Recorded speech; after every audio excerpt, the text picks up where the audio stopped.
This is a green bean. This is a purple potted pole bean. But I've intentionally left some of these to ripen to produce seeds that I'm going to save. So this right here, this is the green bean stage, although this is kind of the end of the green bean stage. And if I feel the pod, the beans here are not very large, so I need to leave that to mature. So this one down here is still a little bit purple, but it's turning brown. You can kind of still feel the moisture. So you could pick this and take it inside and let it dry, and it'd probably be okay. Same thing is true with this one. This one's more mature. I can feel that the seeds inside are pretty mature. But if you want to really be on the safe side, you can wait until it actually gets all the way dry. And you can basically just look here on the inside. Well, the problem with breaking it here, and you can see right there, that's your seed. And you need to make sure that these are completely dry before you put them into storage, because if you try to put them in storage and they're still moist, you can have all kinds of trouble. So notice these beans that I've picked, and I've dried them out completely. Now this one right here, you notice how it's really thin. There's probably not really any good beans in here, but basically what you do, you just crack these open and you see what you've got. So this one right here looks a little moldy, and because of that, I'm probably just going to say I'm not going to use that one because it doesn't look good. So if the bean pods are moldy, that's not necessarily bad. It's not great, but it's something you can deal with. What you don't want is to have the seeds be moldy. So I pull these open, and it should split in half because this is a legume. Papery stuff on it. That one, unfortunately, looks like it tried to germinate at some point. So that one's not going to be any good. So I'm just going to get rid of that. This one also tried to germinate. So it looks like these stayed wet a little bit too long. Those look nice. These all look nice. These are really good looking. This one though, see how that's super wrinkly? That means that it wasn't fully mature when it dried out. So we don't want that one.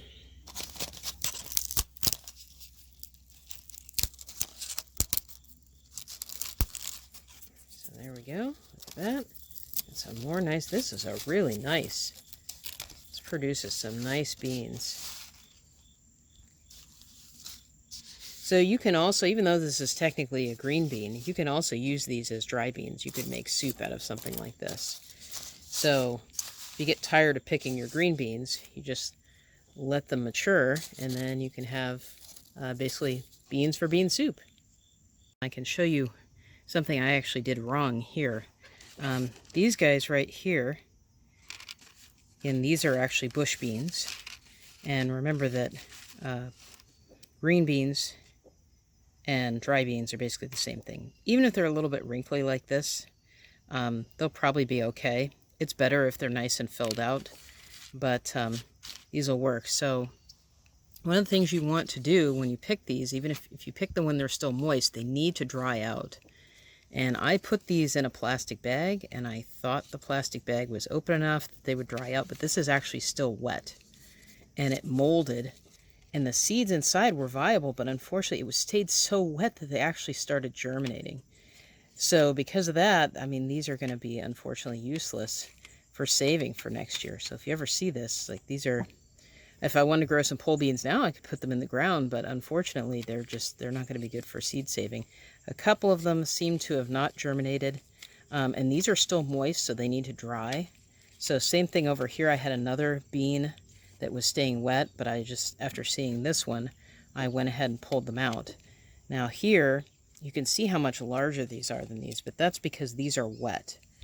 So if you've ever soaked beans before cooking them, they swell by quite a bit once they have moisture in them. So these need to dry out.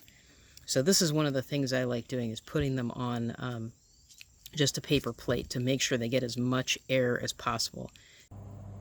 All right, so how do you actually store your beans once they're dry? And of course you want to make sure that your beans are really and truly dry before you actually go and store them. So one of the simplest things you can do is, of course, a plastic bag. But if your beans are not dry, they will mold and you'll have all kinds of trouble. So you need to make sure that these are really and truly dry. which is why I don't necessarily recommend a plastic bag, but I kind of ran out of containers. One of my favorite things to do are to use old medicine bottles. This is like a really old medicine bottle. I don't even know where it came from. But also like vitamin containers, peanut butter jars, you know, any kind of jar like that. But I especially like a lot of these old medicine bottles because they kind of have a loose fitting cap, and that means that your seeds can breathe a little bit. Is you really want to make sure that you label whatever you put your seeds in, because by the time you get around to spring, you may go like, what was that again? Now this one, I haven't labeled it because I'm pretty sure I'm going to get more of them. And also the seeds themselves, I mean, they're yellow. These Hopi yellows are, of course, kind of this funky orange yellow. They're the only beans I have that are that color, so I'm not going to get it mixed up with something else. But in the case of most of the rest of the pole beans that I have, they'll pretty much look the same. So if I don't have a label on them, I'm not going to know what they are. Or worse, if you have a bunch of different types of plants, you may not even remember which plant is which. So always label them. And the one thing I didn't do that you should probably put on there is you should put the year. So that if you do multiple years of seed saving, you know exactly how old your seeds are. Because pole beans like this, they'll usually last, I don't know, I've had them last up to 5 years, but sometimes they don't last that long. It just depends. So you need to know how old your seeds are so that when you plant them, you have some expectation of whether they're going to germinate or not. But anyway, that's saving seeds in beans. If you like this kind of video, please like and subscribe, and you can follow me. I'm going to be putting out more seed saving videos for all kinds of different things, and some of them will include wild plants, cultivated plants, any kind of seed saving you can think of. And if you have a request for a specific type of seed you'd like to see me save, let me know, and I'll see what I can do.